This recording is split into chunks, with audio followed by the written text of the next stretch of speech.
চট্টগ্রামে আগুনের কারণে বন্ধ থাকার প্রায় ১২ ঘণ্টা পর স্বাভাবিক হয়েছে ১৬ শহর এলাকার বিভিন্ন বাসাবাড়ির গ্যাস সরবরাহ। প্রয়োজনীয় মেরামত কাজ শেষে সকাল ৭:৩০টার দিকে ১৬ শহর, মুরাদপুর ২ নম্বর গেট সহ দুর্ঘটনাস্থলের আশপাশের এলাকায় গ্যাসের সরবরাহ স্বাভাবিক হয়।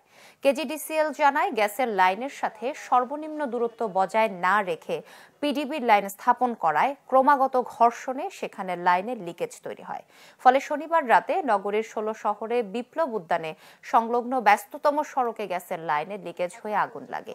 মুহূর্তেই তা ছড়িয়ে পড়ে আশপাশের এলাকায়। এ কারণে বন্ধ হয়ে যায় গ্যাস সরবরাহ। আমরা মাটি খোঁড়ার পরে দেখলাম যেখানটা লিক হয়েছে সেখানে পিডিবির ৩৩ কেভি আর ১১ কেভির লাইন আছে। যে লাইনটা আপনার অবশ্যই গ্যাস থেকে একটা মিনিমাম ডিস্টেন্সে রাখতে হয়, বাট ওটা লাগানো ছিল পাইপের ওপরে। এখন ওখানে দেখলাম যে একটা লাইন ক্ষতিগ্রস্ত। আমাদের ধারণা যে ওই লাইনের সাথে আমাদের পাইপের ক্রমাগত ফ্রিকশনে আপনার আমাদের লাইনটা লিকেজ